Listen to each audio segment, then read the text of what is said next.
Hello दोस्तों, welcome है आपका स्पेशल नॉलेज पी में। कैसे हैं आप सब दोस्तों? आज मैं आप लोगों के लिए लेके आई हूँ आज मैं आप लोगों के लिए अवसान माता की एक कहानी लेके आई हूँ, जो कि एक बुढ़िया और 3 उसकी बहुएं थी, अंधी, गूंगी और बहरी। उन्हीं की कहानी है।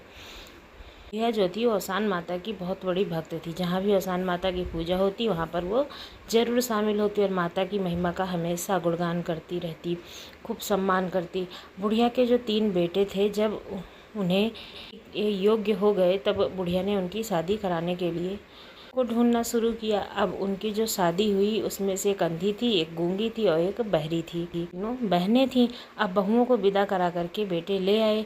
बुढ़िया उन्हें देख करके अपना माथा पीटने लगी। ये अंधी, गूंगी, बहरी बहुओं का वो क्या करेगी आखिर? मेरे जो बेटे हैं उनकी गृहस्थी कैसे चलेगी, इसका उसको बहुत दुख हो गया। खूब रोई चिल्लाई। अब शादी तो हो चुकी थी। अब वो अवसान माता से शिकायत करने लगी कि अवसान माता, मैंने आपकी इतनी पूजा पाठ की, इतना श्रद्धा भाव से आपके मंदिर में आती थी और आपका दूर वगैरह करती थी, तब आपने मुझे ऐसे बहुएं क्यों दी और जिससे मेरी ज़िंदगी ख़राब हो गई है। अब अवसान माता पर अपनी भड़ास निकालने लगी।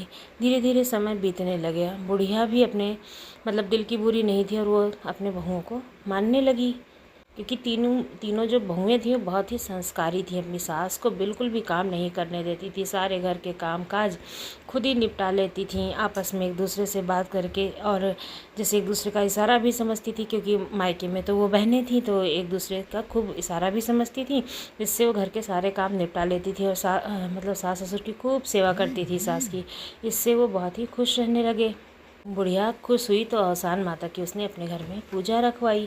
अब पूजा के लिए सुहागिनों को बुलाया गया। पूरे मोहल्ले में बुलावा दे दिया गया। वहीं अवसान माता की पूजा का सब सामान वगैरह आ गया। पूजा शुरू हुई।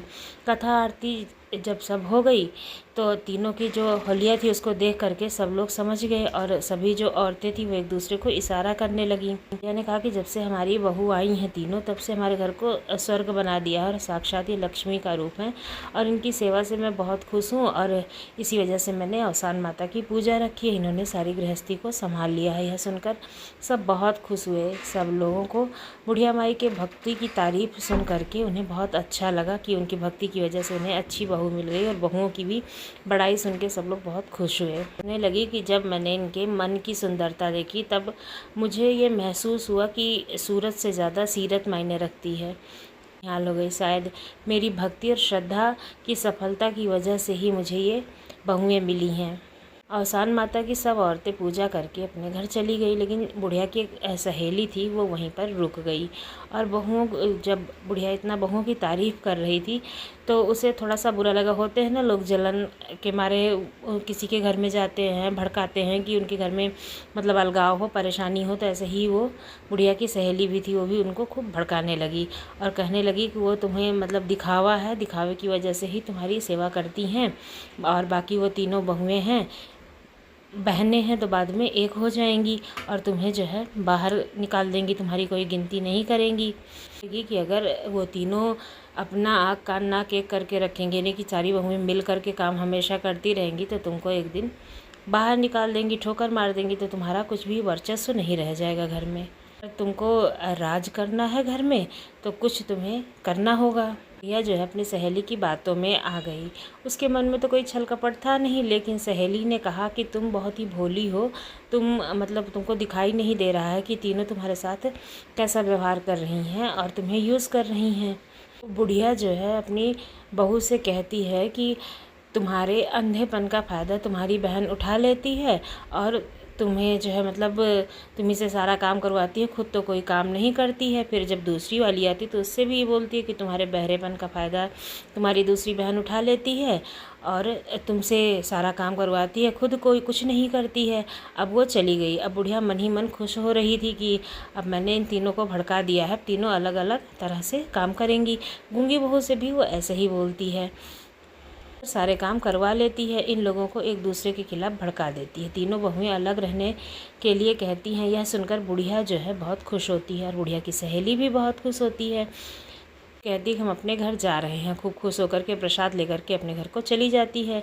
इधर बुढ़िया की तीनों बहुएं उनके पास आती हैं और बोलती हैं कि माँ, हाँ, यहाँ से हम जो अपना काम अलग अलग करेंगे, अब अलग अलग ही सारे काम होंगे, एक दूसरे की मदद बिल्कुल भी नहीं लेंगे।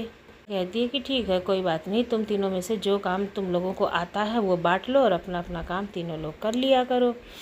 तो बहुएं बोली कि ठीक है। तो बहू जो है घर की साफ़ सफाई करने लगती है, एक चारा खिलाने लगती है, वहीं जो गूंगी बहू होती है वो खाना बनाने लगती है। तीनों अपने अपने कामों में लग जाती हैं।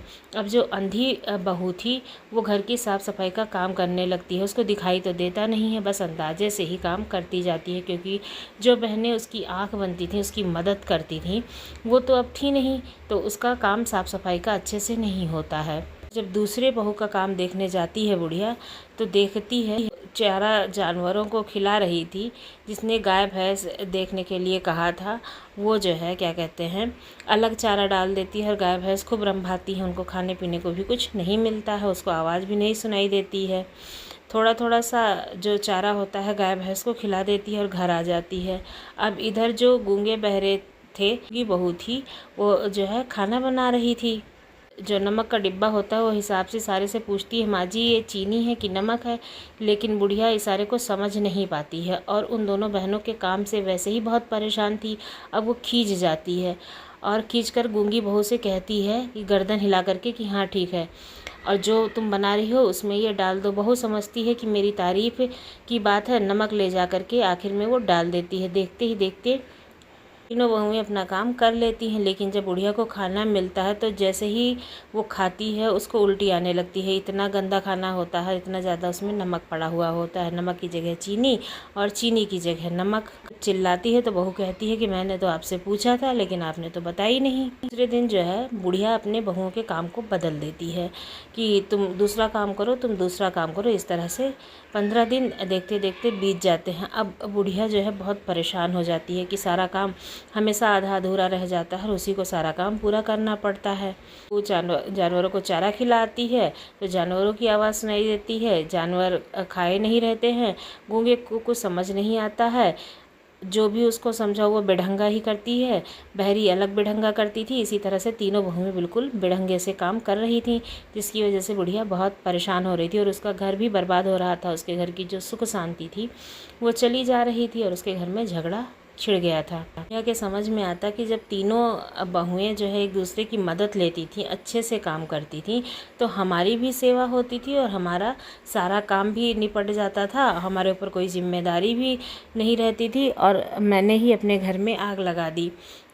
सहेली से कहती है कि हमारा घर स्वर्ग जैसा था और मैंने अपनी बहुओं से झगड़ा करके, मतलब इस तरह से उनमें आपस में वैमनस्यता करके अपने ही घर को बिगाड़ दिया है। अपने घर से सहेली को धक्के मार करके बाहर निकाल देती है और फिर अवसान माता से प्रार्थना करती है कि माता रानी अगर हमारे घर में फिर से सुख शांति लौटा दोगी तो हम फिर से तुम्हारी पूजा करेंगे और हमारी बहुएं जो है अच्छे से फिर से काम करने लगे। और फिर उनको एक साथ ही अपनी मर्ज़ी से काम करने के लिए कहती है।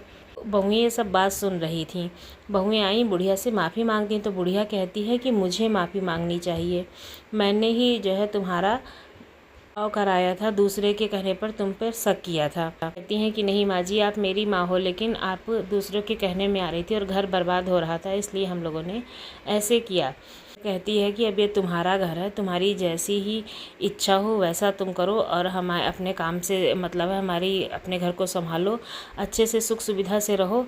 तो फिर बहुएं कहती हैं कि ठीक है। अब बुढ़िया कहती है कि हमने अवसान माता की पूजा मानी थी तो अब पूजा तो कराना पड़ेगा। अब अवसान माता की पूजा कराती है, सारे गांव को बुलाती हैं फिर से और सब बहुएं मिल करके सब काम निपटाती हैं। फिर अवसान माता की पूजा होती है और सब घर वाले खुशी खुशी रहने लगते हैं। अवसान मैया की जय। जो भी अवसान माता की पूजा कराता है, उनकी प्रार्थना करता है, उनको सुनता है, भगवान उसकी सभी मनोकामना को पूरी करते हैं। जय अवसान मैया की।